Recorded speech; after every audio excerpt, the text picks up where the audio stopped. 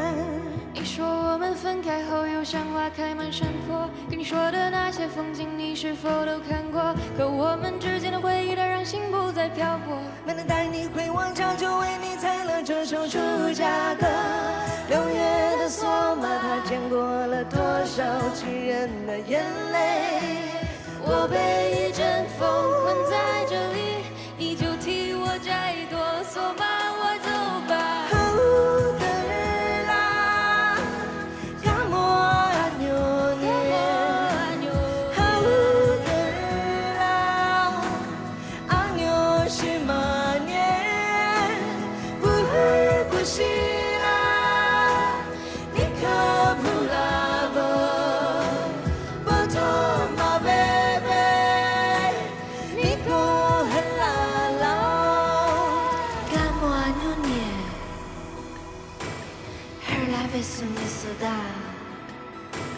Je la lose ne soda, vous vous donnez soda, je la veux ne soda, moi non chez ma把你到我，傻脸上的刀，我是那山上的野花，就让我留在那高山上，望着洁白的月牙，思念它与否变长够了你依稀的脸庞。跑去问那奥普远近了是否古拉多达古托波达，把你写满写儿沙古叉叉，我被一阵风困在这里，你就替我摘朵索马花走吧。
哈哈哈！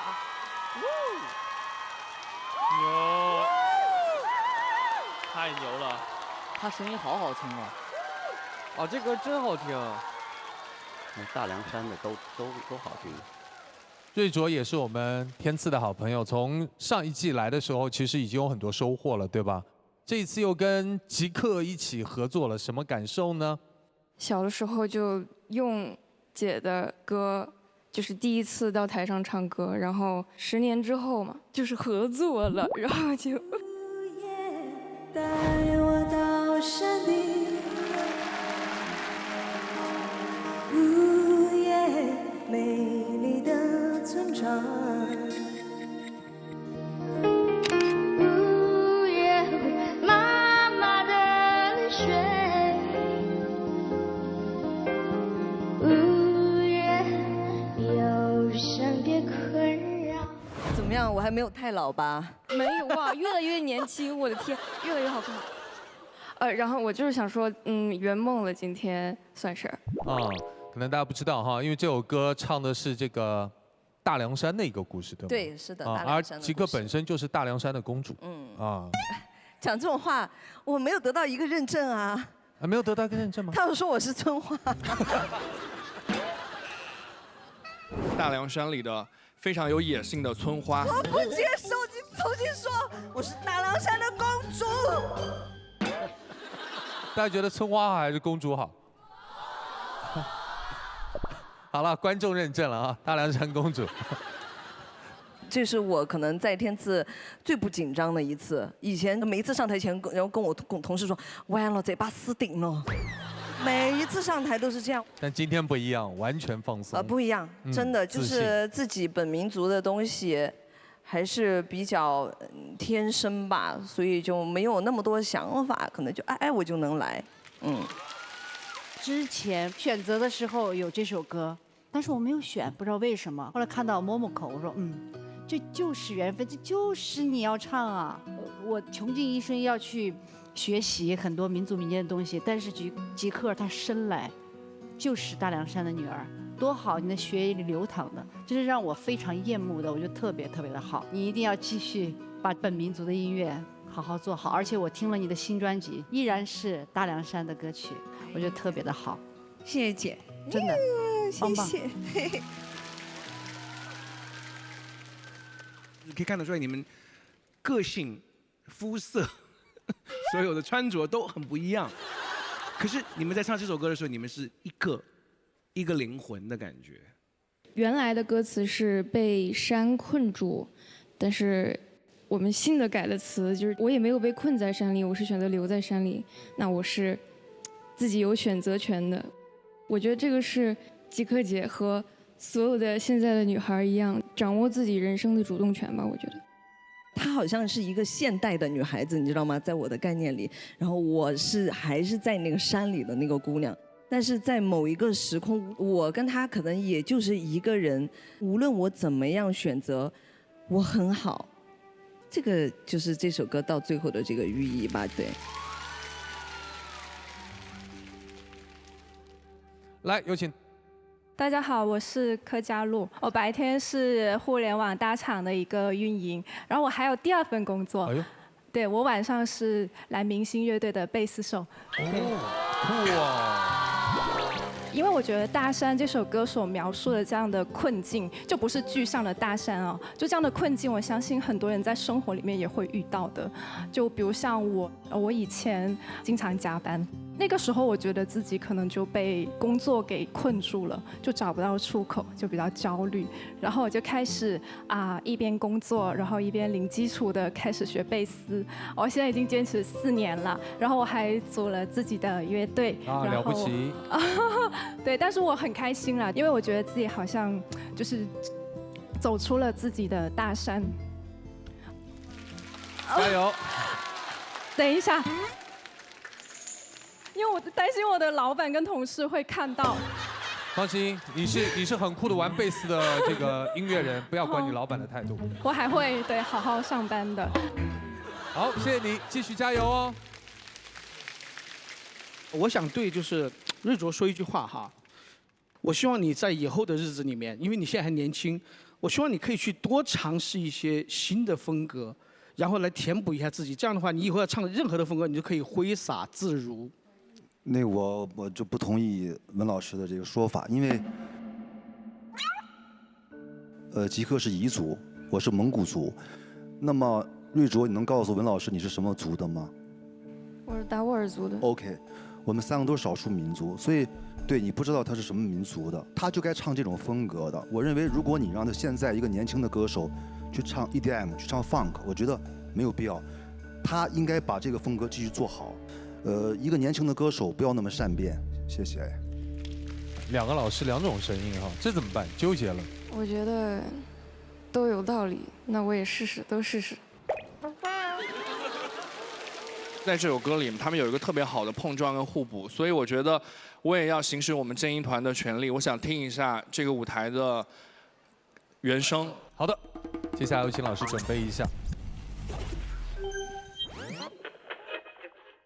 你说我们分开后有像花开满山坡，跟你说的那些风景你是否都看过？可我们之间的回忆它让心不再漂泊，没能带你回往家，就为你采了这首出家歌。6月的索马，它见过了多少情人的眼泪。我被一阵风困在这里，你就替我摘朵索马花走吧。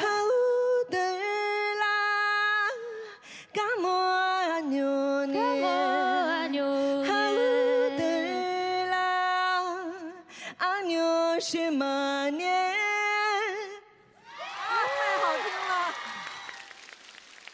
觉得瑞卓到了最后一句，用你来收尾的那句彝语的吟唱，真的是太好听了。是，哇，你一定要坚定的相信你的天赋。夸我射击刀，芝姐的哦，哇，我就知道这一句必须由他来。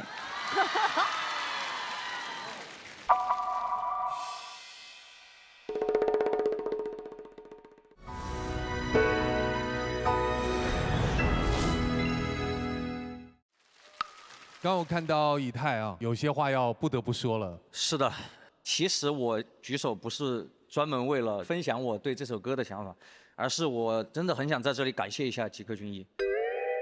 17、16年的时候，我刚刚决定要做一个全职音乐人，我的身边充满了不确定。然后那个时候有一个机会去录一个节目，那场的飞行嘉宾其实就是吉克隽逸老师。我们在中途休息的时候，吉克拿着手上的零食递给我了一块，然后虽然说这个事情分享出来，我不知道大家有多少的画面感，但其实对于我，真的是那个非常不确定的环境和心境下的那么一点点的确定，这一个画面我一直记到今天。我只是想当着就是借着这个机会，我想当着吉克老师的面说一句谢谢你。我也非常的希望我们可以，不管是在天赐也好，还是在哪里也好，我很希望跟你合作一首歌。好啊，哎呦，虽然你这样讲，我可能当时我都不知道了，但是你要这么说的话，我觉得我人也太好了吧。你人真的很好。哇！对于当时的以太来说，递过去的不是一个零食，而是告诉你要坚定走这条路。所以今天你也来到天赐第6季，和亮颖一起搭档，以后还有机会跟所有的音乐合伙人共同搭档，一起玩啊，兄弟！谢谢哇！音乐以外的世界啊，也是很感动的，但是也要感谢音乐这个起点啊！再次把掌声送给吉克隽逸，送给瑞卓。接下来即将登台的这一组竞演组合是姚小棠、王源。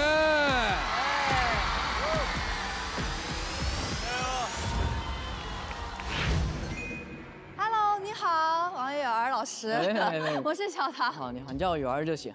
我没上过这个，就是到时候2个人站这儿干唱是吗？大家好，我叫王源，我是一名歌手、唱作人。其实站上舞台的时候就是有点陌生，因为我很久没有参加这种综艺节目了。可能大家就是知道我在唱歌，但可能不知道我在唱什么，或者是怎么样。你之前有听过王源的啥歌吗？完了。有。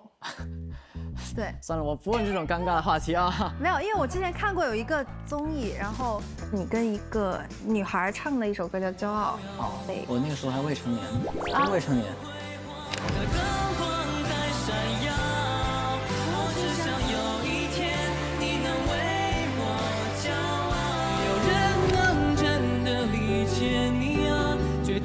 我上个正儿八经上的音综是一个比赛，自己写歌的音综，后面就没有上过竞技类的音综了。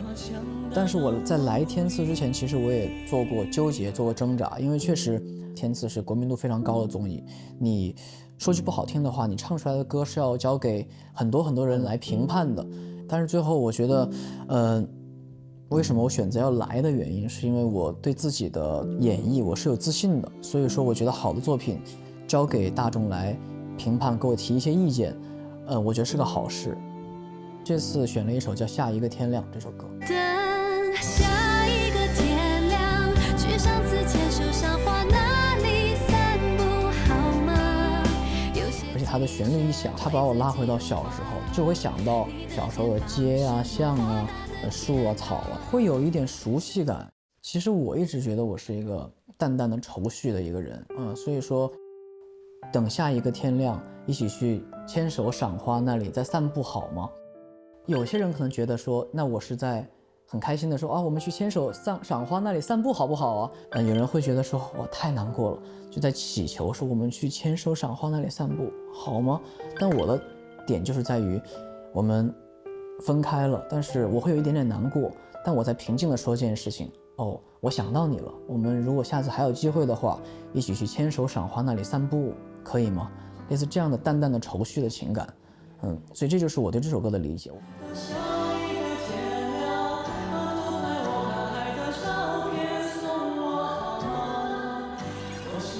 所以我会把小唐老师当成我要唱的那个对象，在我唱的时候，我会感觉像是跟他不舍但是分开的人。来，没事，可以一直来。好，我要熟悉一下。对，但我们可以再来一遍，不会。再来一遍。再来一遍。再来，走一下。多练多好。对，我再走一下合适。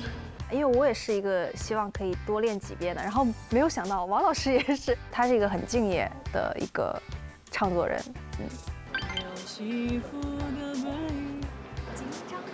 紧张。从内心讲，我当然是希望我每一期的歌曲都能拿金曲。我觉得这是对我以及对我的合作伙伴对这首歌曲的肯定，但我觉得无所谓。我觉得这个歌，如果它是一首好歌，其实出来大家更多的听众、更多的面听到它才是最重要的。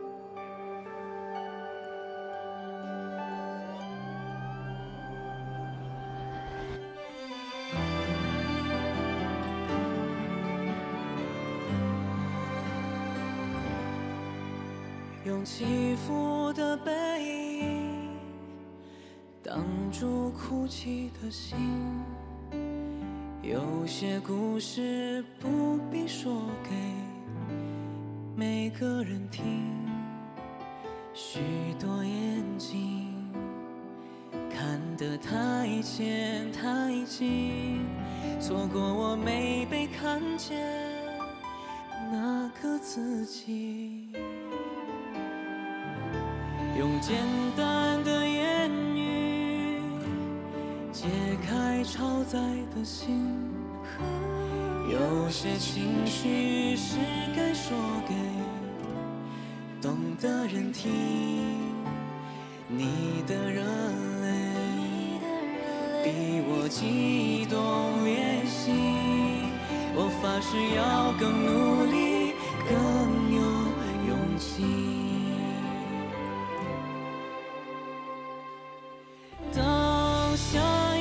天亮，去上次牵手赏花那里散步好吗？有些积雪会自己融化，我的肩膀是你豁达的天堂。等下一个天亮，把偷拍我看海的照片送我好吗？我喜欢你飞舞的头发和飘着雨还是眺望的眼光。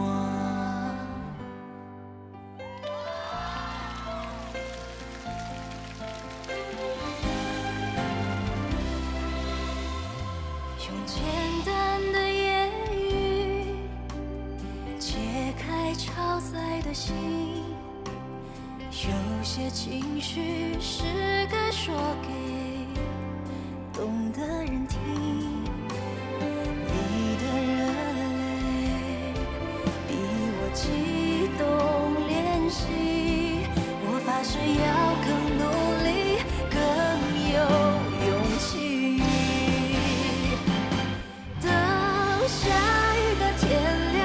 去相思牵手赏花那里散步好吗？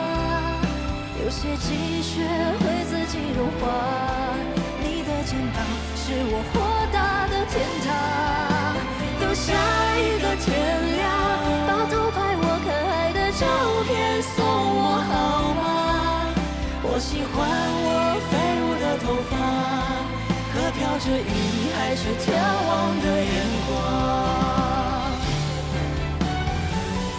时间可以抹去我的棱角，有些坚持却永远抹不掉。请容许我小小的骄傲，因为有你这样的依靠。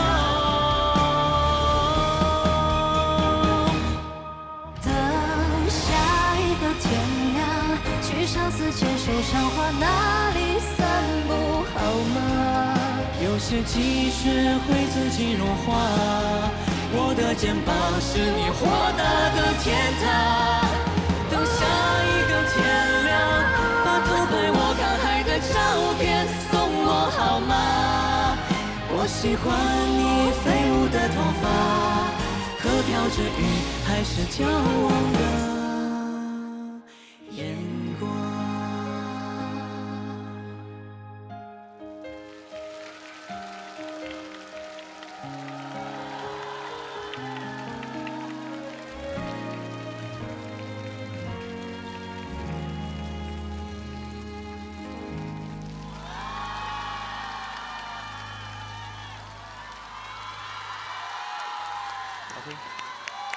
好听，年轻真好。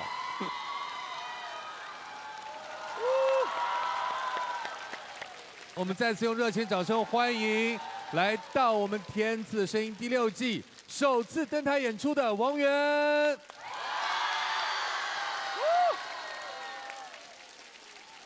第6季出现在这个舞台，为什么不是第1、2、3、4、5呢？其实一直都想来，一直接到了很多次邀请，但我觉得我以前有一个很早的一个绰号叫刚哥666，哎呀，这个是我不堪回首的往事啊。但是就正好在第6季来了，我觉得是一个很好的时间点，以后争取从6开始一直6，到后面每一季都来6一6，好不好？来6一6。哇，你这说话也挺溜的哈，都带押韵的哈。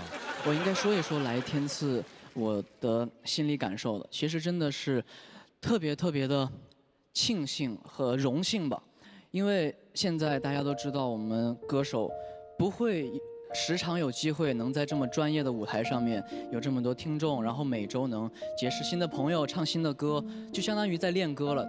天赐会督促着我成长，所以我觉得是个特别好机会。哇，我的感受就觉得年轻青春真的太好了，真的。我跟王源其实很多活动上都能碰到，但是真的是没有一次坐下来静静听他唱一回歌。但今天听他唱歌，就是给我一个字，好稳呐！太好了，谢谢，谢谢。他们两个的唱法非常不一样。王源的唱法是非常诚恳，用最减法的方式来唱这首歌，但是他就很动人，非常动人，就让你会觉得你好像在听一个认识你很多年的好朋友，卸下对外的那些面具，用最诚恳、最亲昵的方式跟你讲话。小唐的唱法是有一点都市的，就是跟王源的唱法是完全不一样的。所以这首歌其实是我感觉是两个世界、两个空间，甚至两个时间段的两个人在隔空对唱，就是很喜欢。对，我觉得唱这首歌的情境就是我们两个互相懂得的人在互相倾诉的那种感觉。王源老师就是那个眼睛，就是我觉得他的眼睛是很有能量的，所以我们当时对视的时候就是特别的动情。朋友们，12点多看见太阳了，就是那种感觉，下一个天亮了。很有生命力，就是很有能量。我觉得就是很感动的这样的一次配合，很牛很厉害，真的很好听。2位配合的无与伦比啊，真的。说得好。那我第一次对作为歌手跟创作人的王源有一个很深刻的印象，就是2017年17岁的王源发表的那首作品《17》。然后我突然又想到，哇，原来时间真的过得这么快了吗？一转眼又8年过去了。我觉得8年对于作为一个歌手和创作人的王源来说，他一定付出了非常多的努力。好像是看到了17岁的王源跟现在的他有一些变化，但有一些东西是从来没有变的，就是他对音乐的坚持、热爱，还有他的进步。我希望有一天大家在提到王源的时候，去说这是歌手王源，这是创作人王源，我觉得这是他应该得到的。对，谢谢老师，谢谢。谢谢。我想问一下王源，你内心有一个目标吗？你要说一个特别清楚的目标，比如说今天想成为 David 哥这样优秀的歌手，定这种目标，我觉得它太不现实了，因为永远只能有一个陶喆，那也永远只能有一个王源。那王源能够成长为什么样？我觉得现在我越来越清晰了，因为我现在找回了我写17的时候，的状态。我觉得就好好练唱功，好好的积累舞台经验，好好的写歌，然后就好好做下去就好了。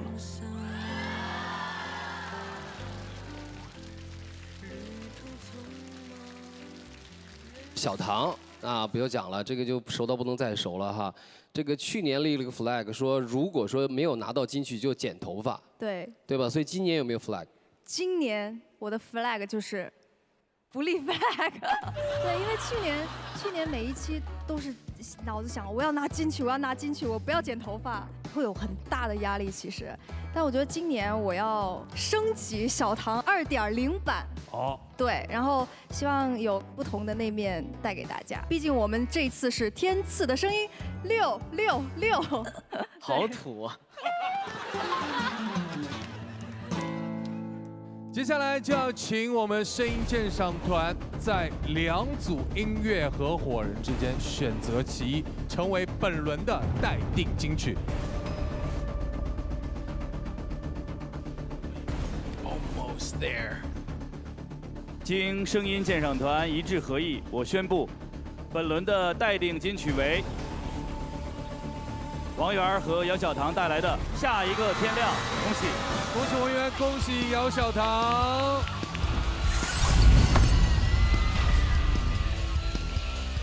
本场的竞演已经全部完毕了，此刻我们还有一个惊喜要呈现给大家。在这一季当中，我们将全新推出重磅环节——天赐的盲盒。为了让更多优秀的音乐新人来到我们这个舞台，可以和我们的音乐合伙人组成搭档，给予大家全新的音乐体验。而即将要登场的这位神秘的盲盒歌手，他是谁呢？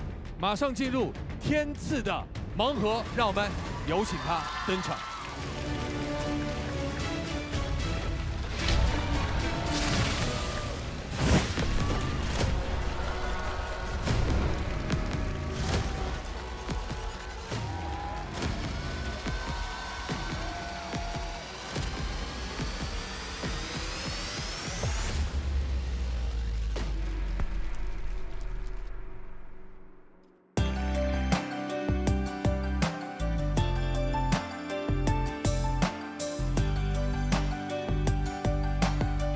水花只能开在雨天，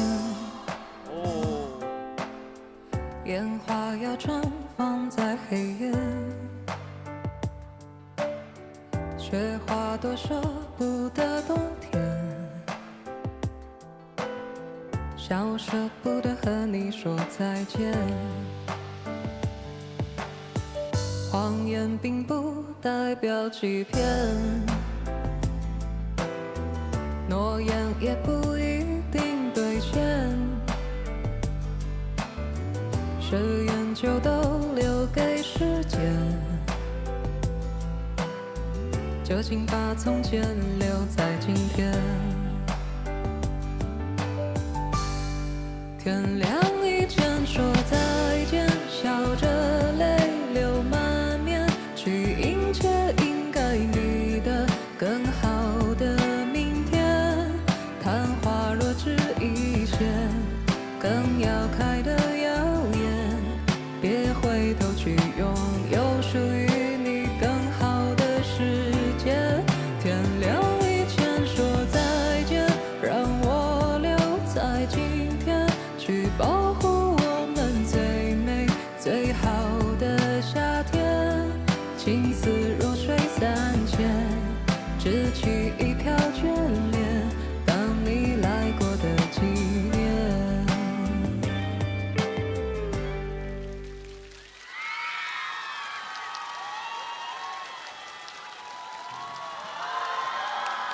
哇，他声线很特别。对，应该是女的那种中低。对对对 ，alto。对对对对对。大家好，我是徐化文，4夕丸子，非常开心能够在这里和大家见面。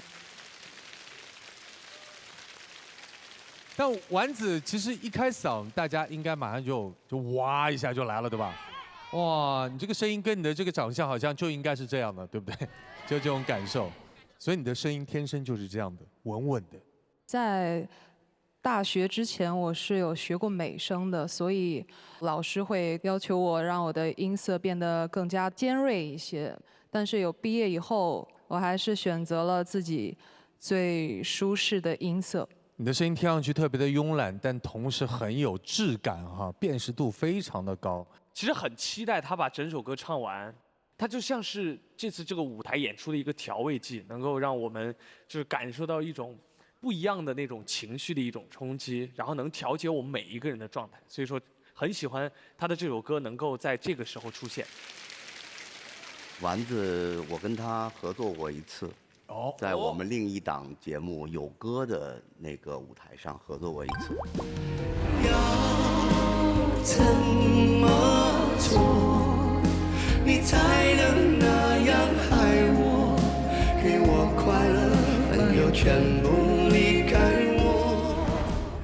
当时我就我压力很大，他唱歌的味道一出来就是他。如果有个人跟他合作的话，如果你唱不好，他是一个双刃剑。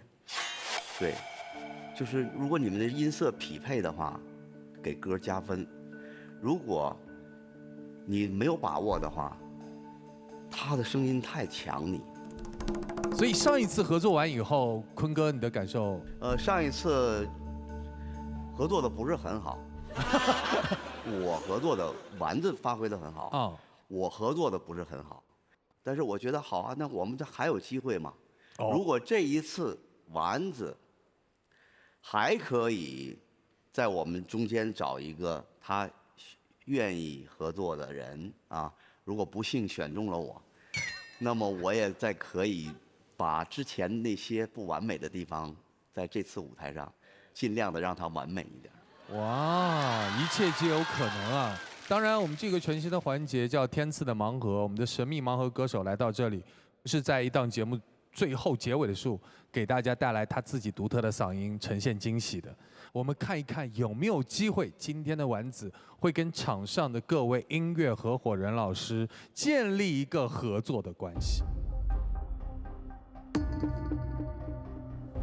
如果有一件事情，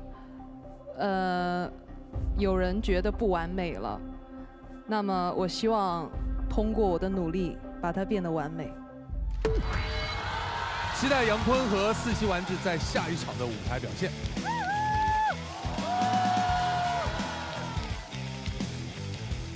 然后现场以及电视机前的观众朋友，接下来马上会要给大家揭晓的是本期的金曲到底花落谁家？邀请我们所有的音乐合伙人来到舞台上共同见证，有请。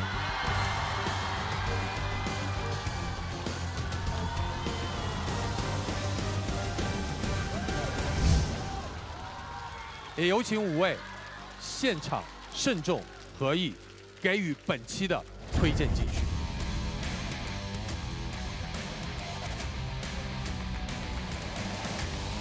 经声音鉴赏团一致合意，我宣布，我们本期的推荐金曲为由张碧晨、刘宇宁带来的《少一点天分》。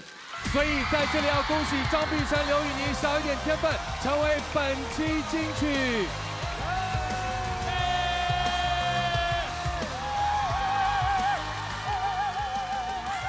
欢迎大家共同来见证东阳光先虫草天赐声音6甄选时刻。本季天赐的声音携手东阳光先虫草，共同开启了一场意义非凡的天赐先生主题公益活动。天赐先生源于真挚初心，今晚呢，让我们连接2种力量，一种呢是音乐创造的感动，而另一种呢是扎根17年的匠心守护，真材实料，用科技高度锁住每一根冬虫夏草的鲜活能量。有请亮颖、鹤野为我们来说说这次天赐先生的公益行动吧。藏区儿童的健康成长是离不开梦想的播种和发芽。我们发起这一次天赐先生的公益活动，是想用我们的爱去守护正在发芽的梦想，呼吁大家用自己的能量去灌溉正在生长的梦想。希望。没错，不仅是我们舞台上的音乐合伙人，还有屏幕前的每一位观众，你们的每一次参与都将化为能量值，成为养分，流向梦想的梯田。天赐的声音让相距千里、隐于山海的声音能够被世界听见。谢谢二位的分享。东阳光先虫草呢，一直以来都致力于将健康与美好带给大众，而这一次的天赐先生的公益行动，也是品牌理念的又一次生动实践。那么现在，让我们行动起来，积攒能量，兑换拼图，点亮最终的公益梦想舞台，助学藏区儿童。此刻，我们共同见证颁奖环节。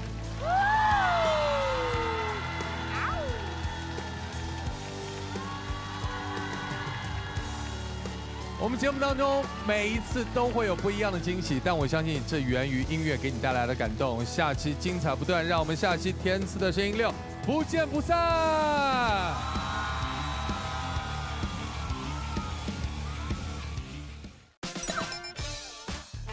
第6季的第2期，依然是我们的第一赛段先声夺人。这太卷了，太卷了！当电影拍呢，拍偶像剧呢。我的胜负欲突然在这个时候有了。我刚才唱的是你身边的那位，我指的张碧晨啊。上一周已经过去了，过去就让它过去吧。